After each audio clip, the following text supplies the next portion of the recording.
Thank you for attending. I'm Sheriff Mark Podol, the Green Lake County Sheriff's Office.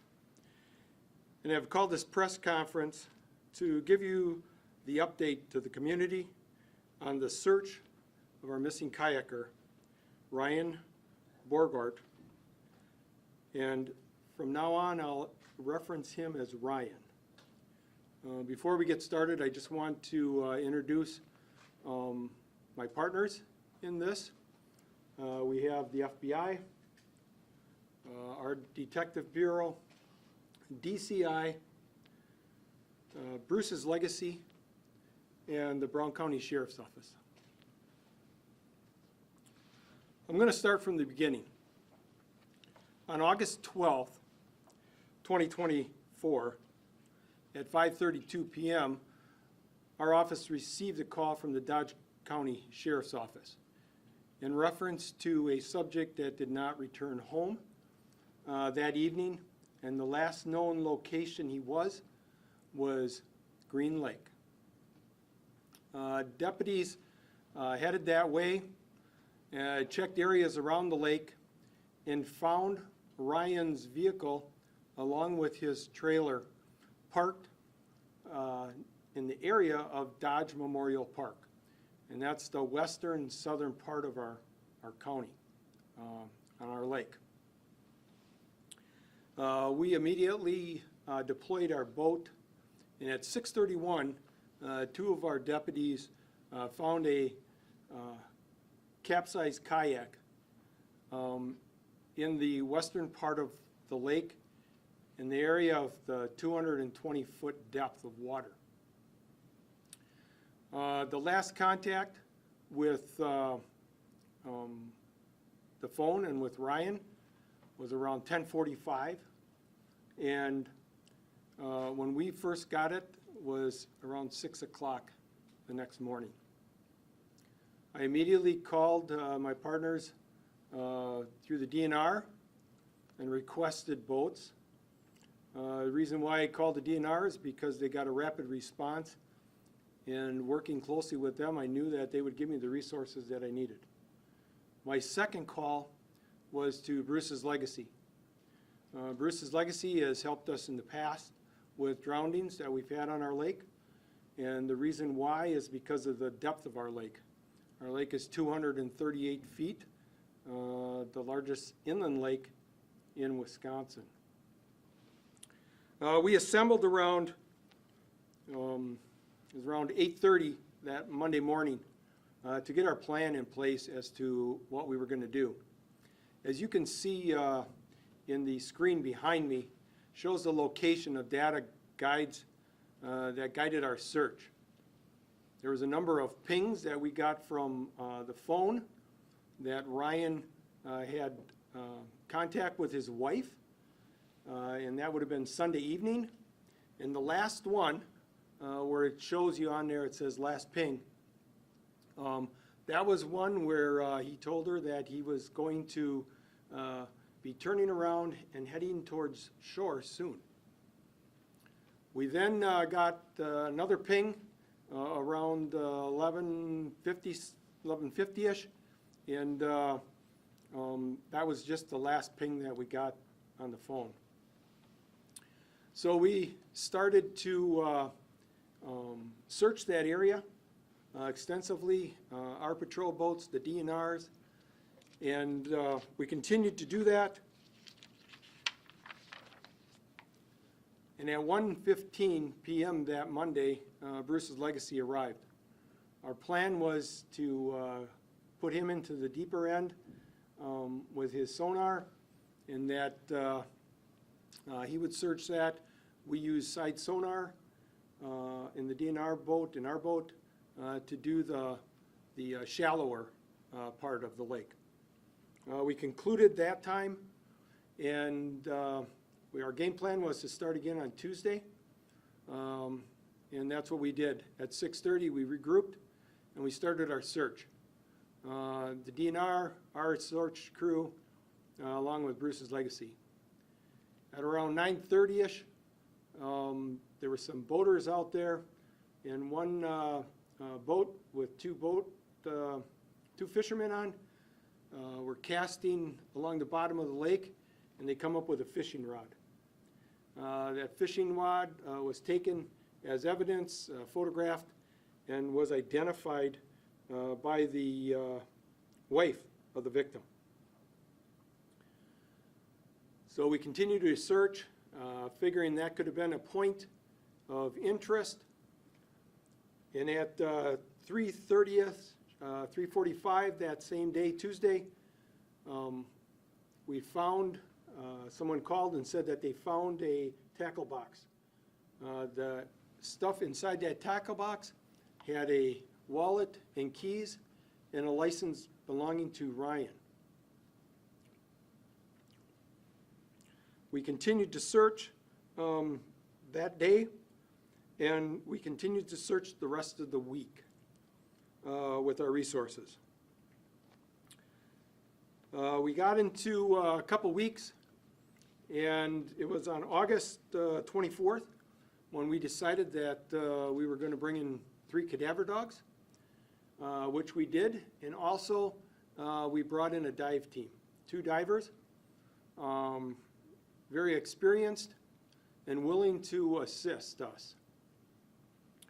As we did our duties that day, we started out with our dogs until 11 o'clock a.m. They got a couple hits.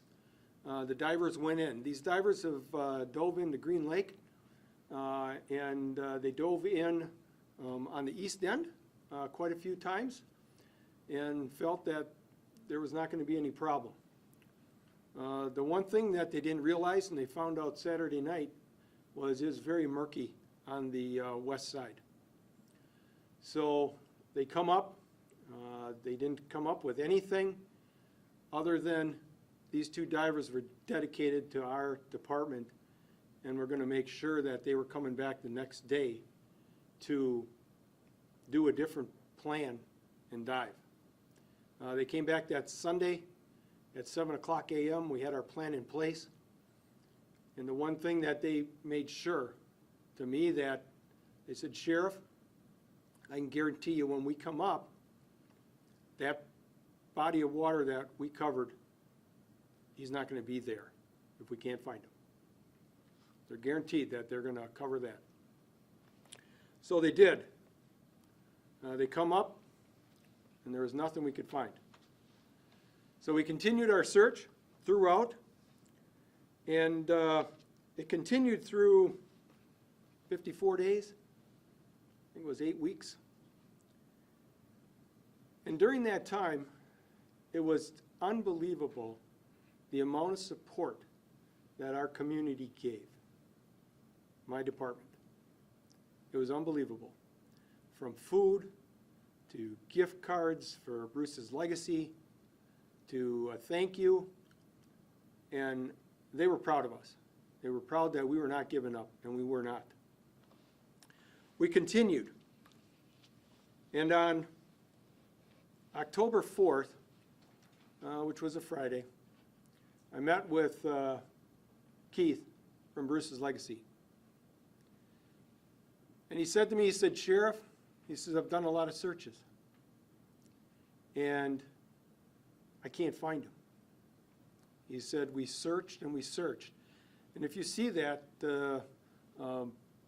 picture that's on the screen behind me, all the yellow is where Keith searched.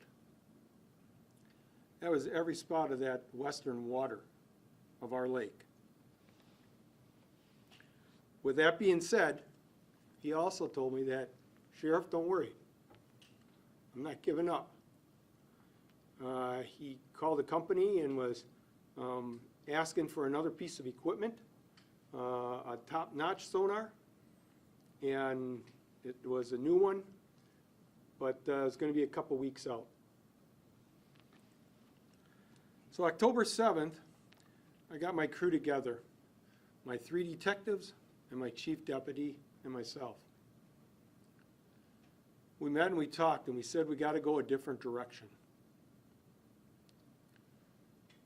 And they did. The direction we went was offline, and we found out that his name was run on August 13th. Wow, yeah, that was something we didn't expect. So, these people that I have up here today, these are my partners. You reach out to them when you need help. And they've been helping us ever since. We started with Customs, Homeland Security, FBI, Wisconsin Department of Criminal Investigations, and my staff. We made contacts. A digital forensic analyst of a laptop that we were given through the wife, searching that, the disappearance that we have found that he was in some place in Europe. Through that forensic analyst, we recovered that he replaced his hard drive on the laptop. He cleared the browser on the day of his disappearance. He sank the laptop into the cloud on August 11th. He took photos of his passports. We found out that he moved funds to a foreign bank, changing his email and communication with a woman in Uzbekistan. He took out a $375,000 life insurance policy in January, and he purchased airline cards. Due to these discoveries of the new evidence, we were sure that Ryan was not in our lake. The expertise of Keith Cormacan of Bruce's Legacy cannot be overstated. His dedication and persistence in searching efforts was unmarkable. And finally, his confidence that he could not find a body in the western part of our lake drew us in a direction that we were not looking. Keith is certainly the one and does the best thing in his craft. Our investigation has many steps to take. It's a puzzle that we're putting together. We got many pieces, but we got a lot more pieces to find. Our goals are to identify any crimes that have been committed by any individuals who assisted with this crime, investigations and the aspects of the crime with the assistance of our state and federal international partners. Pursue for expenses and searches funded by the taxpayers. We put in a lot of time, 54 days we put in. But Keith put in 28 of them days on that lake searching for Ryan. When he wasn't searching for him, he was looking over data. He was looking over data to figure out if he missed something. I'd like to express my sincere gratitude to all the entities that assisted. Our expert divers, our canine cadaver dogs, Norton's Dry Dock, Peerless Boat Rental, Bayview Motel, Green Lake Community. Our community supported us 110%. And the community that Ryan came from supported his family 110%. Bruce's Legacy. I'd like to thank the dedication of my sheriff's office. But most of all, I want to thank the family. I want to thank his wife. That is one strong lady. Whenever we called on her, she always responded, and she gave everything that she could for us. I cannot imagine what she's going through and they're going through. It's really hard because one, they felt that their dad was drowned. A day ago, they found out that he wasn't. There's one thing that I ask. I ask that the media, please, give the family space and time. It's important. If you want to do something, do that for them and do that for me. If there is someone out there that has either knowledge or unknowledge assistance with Ryan in his efforts, we encourage you to contact us. We plead that you contact us at the number that is shown on the screen. It's the Green Lake County Sheriff's Office, 920-294-4134, extension 1162. If there are people that want to remain anonymous, all you have to do is call our Crime Stopper tip. Text "Get Them" to 847411 or 1-800-GET-THEM. There's one last thing I want to do, and this is to Ryan. Ryan, if you are viewing this, I plead that you contact us or contact your family. We understand that things can happen, but there's a family that wants their daddy back. That's all I have.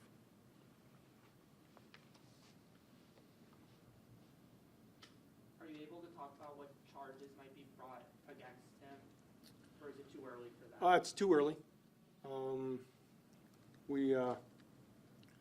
We're in that process, and that's why we're here today, because we had a very narrow window that we were going down, very narrow door. Not a lot of people knew what was happening, and we kept it pretty tight-lipped, because the most important thing was the family and were them kids. And I'm telling you, October was a long month, but we made it. We did. And now that we're branching out, we're going to involve a lot more people, and the charges will be then. Is there any sense of a motive of why he would do something like this? No. Do you believe there was anyone assisting him in getting out of the country, anyone else involved? We're not sure. We're still going down that path, and that's why I put out the plea. If there's somebody out there, please do it for his family. And do you have an estimate of how many taxpayer dollars might have been spent searching for him?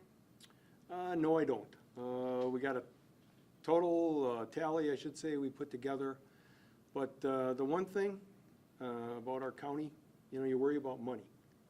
But the most important thing was I never got any pushback from nobody. They knew we had a mission to do out there, and we were going to do that mission. And my whole goal was I needed to give closure to this family. Do you consider anybody else a suspect at this time? No. Do authorities believe that he is in Uzbekistan, and if so, are you working with authorities overseas to try and find him? We do not know that, where he is. We know that he's not in our lake, okay? And his partner's right up here that stand next to me. They're the ones that are helping. They're the ones that have the contacts and how we're going to keep on going. Sheriff, you sounded very frustrated at this entire situation. This is your county where you grew up. What is on your heart right now, wanting to give back to the taxpayers for basically this gentleman deciding to flee the country and basically tell a lie? Well, it's not give back, okay? They elected me as sheriff for a reason. And the reason was to do what they wanted best. And that is, they always appreciate their county. Okay? We're a close-knit county. And you know, there's a lot of issues with law enforcement in a lot of places. It's not Green Lake County. We got the support. And this is one thing where they didn't say, you know, it's costing us a lot of money.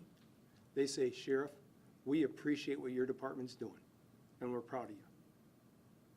Do you have any other information you're able to share about the woman he was contacting in Europe? No, I don't. Would he be extradited back to the US to be held responsible for spending all this money searching for him, or? We're not quite that far yet. We're working on it. We are. But that's our next steps. How is the family doing? The family is doing rather well. We met with them earlier today. Yeah, it was a big shocker to them, okay? Except the one person, and that was his wife, that I put a lot on her shoulders. I did. And, you know, it was hard because of her kids, and she couldn't tell them. And, you know, people come up to her and still say, hey, we're thinking about you. And that lady is very strong, very strong. There's no information pointing to any members of the family having any connection with Ryan doing what he did. No, there's not. How old were the children? High school age and grade school. Who ran his name? Our department did. Okay. On August 13th? No, October 7th. October 7th, okay. Yeah. And do you think that he actually did leave the country? Everything that we have found, we're in a good position that we know he left, and he's someplace out there. He is. All we want to make sure is he's safe. You know, there's a lot of things that could happen. But this continues to go on, and I can't do it by myself, and that's why I have the great partners that we can work with. And DCI is a very close partner, Department of Criminal Investigations. And where did you say Ryan was from? Watertown. So that the community has offered a lot of support. Can you elaborate a little bit more on what that support means? And Yeah, when we did our searching with our cadaver dogs and our divers, Norton's Dry Dock, they said, Sheriff, whatever you need for boats, we got them. And they furnished the operators, and that was 3 days. Because I forgot one that I called one of the divers back. Because I just, in my heart, I felt like we needed to search this one area. And that was one of the hot spots, and he came back and he did that for 3 hours. So we had that. We had a number of gift cards that were sent in, Bruce's Legacy. A lot of thank yous, and thank yous mean a lot. We had a lot of people that would drop off food to us and help us, our Lake Association. And we had a doings down in the southern part of our county, Kingston. They had a chicken barbecue, and it was on the Sunday that we were searching. And they knew we were searching, and they came up and they gave us 15 dinners. So we had something to eat, and that speaks volumes of, you know, our community. It does. Do you know when he left the country? We know that he was run August 13th, 2024. When you mean he was run, what does that mean? Somebody ran his passport. It was.